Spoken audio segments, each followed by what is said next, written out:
আমার বিশ্বাস যে আজ থেকে 20 বছর পরেও যদি কেউ জিজ্ঞেস করে যে অপু বিশ্বাস কে ছিলেন, তখন অপু বিশ্বাসকে জিজ্ঞেস করলো যেটা বলবে, আমাকে জিজ্ঞেস করলো আমি সেটাই বলবো।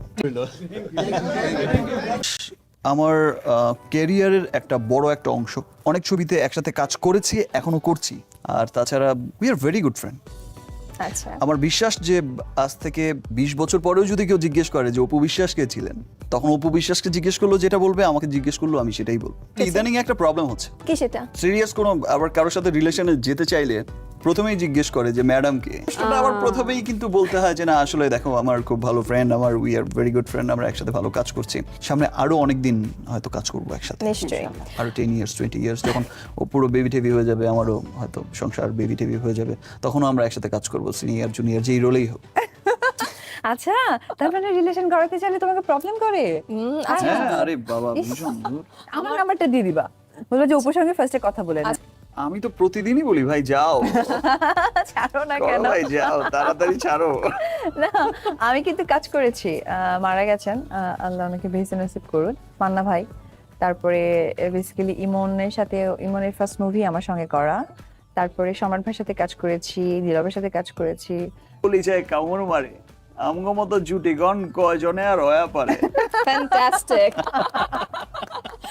আপনাদের অ্যাকচুয়ালি রহস্য আমার মনে হয় যে দর্শকরা ভালো জানতে পারবে, তবে যতটুকু আমার কাছে মনে হয় এই যে আজকে অনুষ্ঠান যে কেমিস্ট্রি, হয়তোবা আমার আর সাকিবের পর্দার কেমিস্ট্রিটা অনেক ভালো হয়, যার কারণে হয়তোবা বারবার সফল হই, আর সফল থেকেই আমাদের এত সংখ্যা বাড়িয়ে যায়, এটা আমার কাছে মনে হয়। কাবিন ছবির জন্য যখন হিরোইন খোঁজা হচ্ছিল, তখন আসলে সামহাও হিরোইন, নতুন একটা হিরোইন খোঁজা হচ্ছিল, তখন মানে খুঁজতে খুঁজতে এমন একটা সময় হলো যে নায়িকাও ঠিক ওইরকম পাওয়া যাচ্ছে না, আর শিডিউলও চলে এসছে আর কয়েকদিন পর, আর নতুন একটা হিরোইন দরকার। তো এর আগের ঈদে ওর একটা ছবি রিলিজ হলো, তো ওখানে ওর গেস্ট অ্যাপিয়ারেন্স ছিল। তো সেইখানে ওই ছবির যে মেকআপ আর্টিস্ট ছিল, স্টিলের ছিল, ওরা তখন আমার সাথে যখন কাজ করছিল তখন বললো যে ভাই একটা মেয়ে আসছে, মেয়েটা দেখতে ভালো, মেয়েটা হচ্ছে নাচের মেয়ে, ওই ভালো নাচে, আর আমার ওকে ফাইন। তো সামহাও ঈদের দিন আমরা সবাই মিলে আড্ডা দিচ্ছি হ্যাঁ। একটা জায়গায়, তখন ছবিটা চলছে, তখন প্রথম ওই টিভিতে দেখলাম ও আচ্ছা এই মেয়েটাই, ফাইন। তখন আমি প্রথম হচ্ছে মানিক ভাই ছিল ডিরেক্টর, ওনাকে বললাম যে এমন একটা মেয়ে নাকি আছে, তো মেয়েটা তো ঢাকায় থাকে না, বগুড়ায় থাকে, আর মেয়েটাকে দেখলাম টিভিতে, ভালোই লাগলো, তো দেখতে পারেন। তো তার একদিন দুদিন পর দেখলাম যে ওর সাথে কন্ট্রাক্ট হয়ে ইবলিসতে আমি শুটিং করছি, তখন ওরা আসলো, আচ্ছা, তখনই প্রথম দেখা হলো, এন্ড দেন তখন তো ওরা কন্ট্রাক্ট হয়েই গেল। তারপর থেকেই হচ্ছে দুদিন পর শুটিং একসাথে কাজ করলাম, তারপর এই যে কাজ করলাম কাজ, তো একটার পর একটা। আমার তো জানা মতে কিছুই নেই। এইভাবে ইনসাল কিছুই না। না না, আসলে আমি ঠিক মাঝে মাঝে এর কারণ খুঁজে পাই না।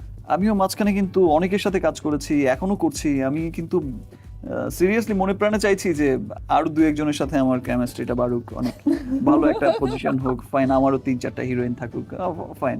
কিন্তু ঘুরে ফিরে ম্যাডামের সাথেই কেন জানে ছবি হিট হয়ে যায়। থ্যাংক গড, আমি একটা কথাই বলবো যে এই সমস্ত কিছু ক্রেডিট এবং আজকে পর্যন্ত আমার কাজ করার, যেটা বলি না কেন, আমার সাকিবের এত সিনেমা, আমি সাকিব দুজন মিলে আমার বলা দর্শকদের।